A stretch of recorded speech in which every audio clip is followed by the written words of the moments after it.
Hello everybody, I'm Robert Tussardi, the creator of Blockchain Kingdoms. We turn video gaming into passive income and paid work. In my last live stream, I was playing the very opening of the Dungeon Swap dungeon at dungeonswap.app, and there were technical problems, as well as it seems that nobody that I knew was making a profit from playing the dungeon. In fact, it was more like a slot machine where we were putting in our quarters and really not getting anything back. So the developer has made some responses. We're going to go over those responses. My prospects on Dungeon Swap, I'm going to be sharing those thoughts. Now, I am not a financial advisor. This is not financial advice. Do your own research and make your own decisions. So the developers basically come out saying very rapidly, I think the response was pretty quickly here. They said that the dungeon was not performing the way that people seem to expect it would perform, as well as they're going to make changes so the dungeon is no longer what they're calling a D&D burning machine, but rather a D&D generation machine. So that means that they're turning the game into play to earn rather than this play to burn. So there are a couple other things that they did. Number one, they said that they made the jackpot about 30% of all the earnings in the entry fees to play the dungeon. So if you were paying 10 D&D to enter the dungeon, 30% of that was going into the jackpot. The problem with the jackpot is, only very, very few people are ever going to get that jackpot. So these were like worse than Vegas odds. I actually made a comment on their Telegram and I was like, are you guys nuts? 30%? 30% of everybody, like no wonder, everyone in our community, our YouTube community, Discord, no one has come out telling me that they've made profits from this game. Basically, everyone tells me that they played Dungeon Swap, they lost a bunch of D&D, and they got some NFTs in exchange. And we actually am not sure these NFTs are really going to have any kind of value in the future. So I'm going to go over the specific statements that they have made. I'm also going to go over what I have done, what I am doing, and so here, let's read what the developers had to say. This message here said, the dev has heard your voice about your view on our pay-to-earn model being not performing as you expected, and we are discussing internally on how to get it fixed to meet your expectation. Thank you for your patience while waiting for our refinement. We promise to finally deliver what meet your expectation. So yeah, the grammar's not perfect there, but this response again came pretty quickly yesterday. So we saw the price dip down to about 1.8, I think was close to the low this morning. We saw Dungeon Swap all the way near the highs of $16 to $14, and while I was doing the live stream, we were literally watching it drop from those highs down to like $3. And yeah, I'm sure many people are sweating bullets. So they've made some updates to the UI if you were to go and play the dungeon again, which I'm not, because I think I'm done being abused for the moment. But they have made some adjustments so people will hopefully get better feedback when it comes to the RNG of the boosting and your chances and what your rolls are like. So here is another statement they made on their Telegram. It says, coming up, we will change the dungeon's mechanism to make that everyone can profit. Detailed mechanism is yet to be decided, but the basic idea is that we will change the dungeon from a D&D burning machine to a D&D generating machine. Therefore, the game will become a real play to earn, where basically everyone who joins can earn some D&D, and the amount they will earn will depend on their strategies and NFTs. They also said that they have quick started this part of the project. So I have a couple of thoughts about that. Number one is that they've actually built a game. Like, it works. There are not many blockchain games like this out there. There really are not. This is fairly new. One of the, I'm not sure I'd say one of a kind. There's also Cryptoblades, but, they put a lot of work and effort into developing this. We just, can tell that they really weren't thinking about the actual economic impact. My guess would be that these developers, who have not actually revealed who they are, so also this level of uncertainty is a little scary here behind the game, but basically they built this thing out, and I think that they're probably programmers who have built liquidity farms before. This is probably not their first liquidity farm project. And so they think of money in a very, or economics in a very interesting way. So I will tell you, one of my expectations of this game was that the NFTs would be kind of like a smart, well-balanced way. In fact, when I was looking at this game design originally, I was like, this game design could work if the structure of the NFTs are done well. So if you're putting in D&D to play the game, and it's from a limited pool of entry fees, so that creates a very closed economic system where there's really no fresh injection of D&D, which in its own, I think, has risks. It's not terrible, but when they coupled it with the jackpot, it just, destroyed everything. But the other thing was the NFTs. If the NFT rewards made sense, your risk versus your reward, if the NFTs were done well, that reward structure, that could have been really cool. Unfortunately, the NFTs, it's just, if you play through the dungeon, you'll see you're just basically throwing the same NFTs in the same kind of chance, the same kind of role about whether or not you'll get certain NFTs, and it's just not very sophisticated NFT drop system. So so I think these developers, they're probably like some kind of full stack developers. They have experience with web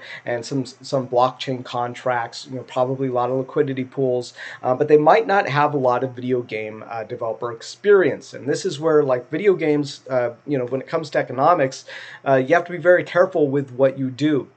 And I think, I was kind of hoping they would have a sophisticated NFT drop system.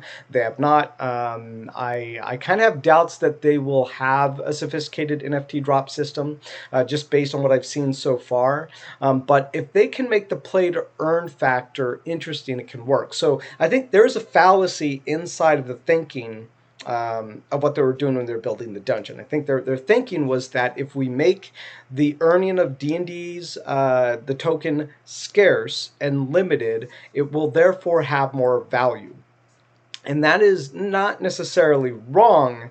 However, there's another factor, which is market growth. And we saw when people were playing the dungeon and they were losing money hand over fist, and then they're losing D&D hand over fist, and then people just started to exit. What happened? The market shrank at 4 or 5x rate, down from its all-time high, and the reason was because nobody wanted to play. So there is a balance to be had in these things, and I think the most likely outcome of these developers is that we'll see the rewards from the I don't know if we'll see the rewards from the fantasy farm decrease, but most likely we are going to see the D&D rewards from the dungeon, increase, turn into generating the D&D instead. If they do it in a smart way and they allow a more linear progression of growth with the D&D from the dungeon, we could have some real potential here. They've already done a lot of the work on the back end. They have contracts that are executing the game. They have the graphics, working. There is a lot here for huge potential, and I think there's a lot of uncertainty still, but we did see the D&D price go down, I think, from all-time low to like 1.8 in the last week or so, start to rebound up after this response. A lot of people who are coming in, calling them a scam, calling them lots of other things, casinos, gambling, and I said from the beginning the system was definitely designed to be a gambling system. And but there's also been a really strong response from supporters as well, and I think as the hours have gone by, I think we've seen less people calling them scammers and more people coming in to support them. I guess everyone who wanted to exit based on what we've seen so far has mostly been exited, and now we're starting to see the supporters come in and support them. So there's a lot of potential here, but we've seen that they've made some mistakes. They're owning up to their mistakes, and that's a pretty big deal. And I think it's really going to depend on what they've learned and what they learned going forward. And so last but not least, I'm gonna go over two more things. What I'm doing. Well, first I'm going to go into the jackpot concept, and then I'm going to go into what I'm doing and what I've done. as far as D&D goes. So the next message is, how is the jackpot calculated? So I found this one really super interesting. My mind is actually blown. And I was saying from the beginning was that something must be going on with the jackpot, because it's the only thing that explains either it's a scam or something crazy is going on with the jackpot. And that's why basically everyone I know is losing hand over fist in here. And we found out that's actually correct. The jackpot is most likely the problem here, it looks like. They said, question, how is the jackpot calculated? It says it depends on the amount of D&D that the Dungeon Lord smart contract of the dungeon has. For example, the jackpot reward of Mad Wizard's Underground Lair is 30% of all D&D that the Dungeon Lord hold. Okay, bad grammar, but if it holds 10,000 D&D, then the jackpot will be 3,000 D&D. If it grows to 20,000 as more players join, then the reward will become 6,000 D&D. So what they're saying is that basically a large amount of that D&D is going into the rewards pool, but 30% of that is being put into the jackpot. Like, holy crap, that is horrible game design. That is bad economics. That basically means that anybody who enters the game is going to be, on average, losing 30% of what they put into the entry fee, because it's going to feed the jackpot.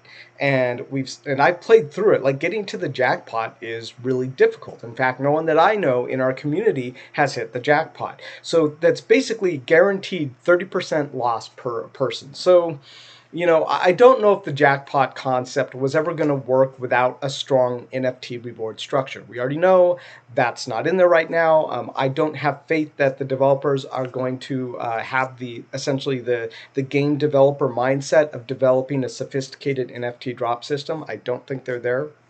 In fact, I think they would probably need someone to come help them with that, because I just from looking at it, I don't think they have a sophisticated system for it, and that's what they would need in order to make the gambling system work. So so what we're left with is hoping that they come up with a smart way to do the play to earn model, and that people start to come in. They're like, oh yeah, I made like $2 today playing this D&D game. So the other big danger for this game right now is the Binance Smart Chain fees for making transactions. I was just like spending tons of money, or tons of Binance Smart Chain currency in order to do my transactions in this game. And it's not necessarily limited to this game. I hear other people are doing the same thing with like Cryptoblades. They're paying like almost 80 cents per transaction on Cryptoblades. And here's another thing to know if you're interested in getting back into Dungeon Swap one day, is that if you are earning NFTs, apparently those NFTs actually double or triple your cost of transaction. I guess because it's multiple smart contracts being called, multiple transactions, you end up spending like 2 to 3 times more in order to get those NFTs, which explains why I wasn't really paying attention. I didn't notice that when I was earning NFTs that I was paying way more in gas fees. So those are some things to consider. This is why I'm a huge supporter of using the Wax blockchain as a gaming platform, because on the Wax blockchain there's not a lot of cross crypto trading. The Wax blockchain is mostly used for NFT collectibles, for buying NFT cards, for blockchain gaming. So it's centered into that, and it doesn't have to share the transaction market with all the other cryptos like Binance Smart Chain and Ethereum. You have everybody trading all the cryptos between, whatever cryptos there are. There's just a lot of cross crypto trading happening on those two platforms. And I think if you're building a game on those platforms, it kind of looks appealing right now because there's a very large market for blockchain gaming in those areas. But I'm really not sure it's sustainable without those technologies increasing their transactions. So if you're someone who's like into blockchain gaming and you've been on the Binance Smart Chain, and you've been trying Axes or blockchain gaming on Ethereum, give Wax a look. Go to like wax.atomichub.io. Check out the games on there.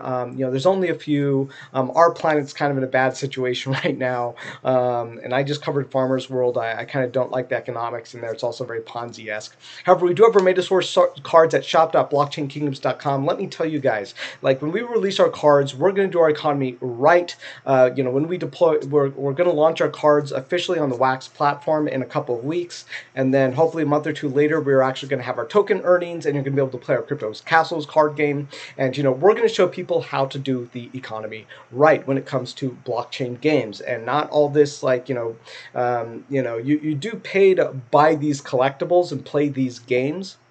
However, bad economics can ruin the game. And time and again, like I cover on my channel, games I think just start to have really bad economics.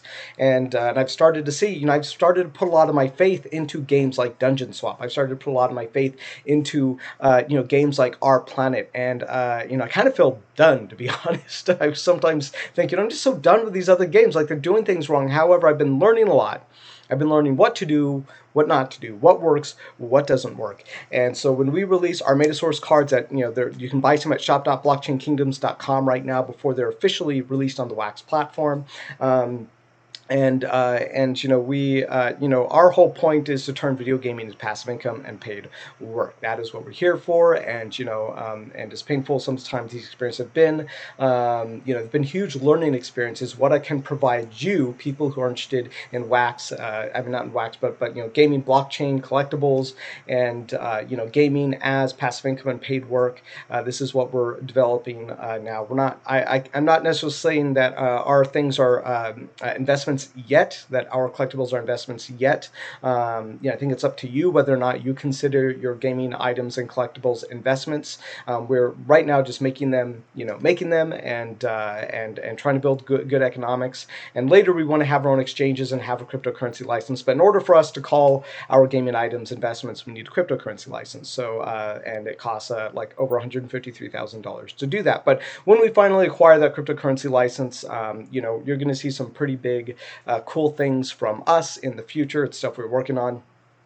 So as far as like what I'm doing with my D&D, so if you're watching my live stream, I did have several $1,000s worth of D&D, and I held it all the way through about $4 to $5. So I sold some at 3, and I took about a 30% loss of D&D just because I ended my stream. I didn't know what to do. I was like, holy crap, like it's really dropped. I felt like I had limited visibility on what was actually happening because I was kind of entertaining while I was doing my stream. And so what happened was that then I watched it drop a bit more down to it was like just under $3. And I went and I bought back some more. So when I look at it all, basically what's happened is I took a tiny bit of profit, not a ton of profit, but I took a tiny bit of profit at the peak. And so altogether, I've come out probably a couple $100 ahead, which is kind of sad because I was like a couple $1,000s ahead at one point on this. But I really have faith in blockchain gaming, and specifically, I have faith in what we're building here at Blockchain Kingdoms. Our Metasource cards, our job token for 5 versus 5 arena that is now 5 months into development. Josh and I have been pretty busy with things, but I think we're going to start to reveal where we're at with our 5 versus 5, just because I'm tired of talking about it. I want to start showing people what we've been working on, and I'm super excited for everything that's coming for us. Thank you so much for watching this video. I hope Dungeon Swap is going to be good to me, and I hope it's going to be good to you. And I now have some things back in the liquidity pool as well. I think it's just the safest for the price point right now, because we might be, there's going to be a lot of faith that people are going to have to get back into Dungeon Swap right now. So that might take some time. If they build a good system, it could take another month for people to start to have trust in Dungeon Swap again. Like, I don't think I'm going to go do that dungeon anytime soon. But maybe I will for you guys, and we'll do it on a live stream when there's changes, and we'll do it very carefully. All right. So thank you so much for watching this video. Like and subscribe. Join our Discord at the bottom of this video. Go to shop.blockchainkingdoms.com, and I will see you guys in the next video.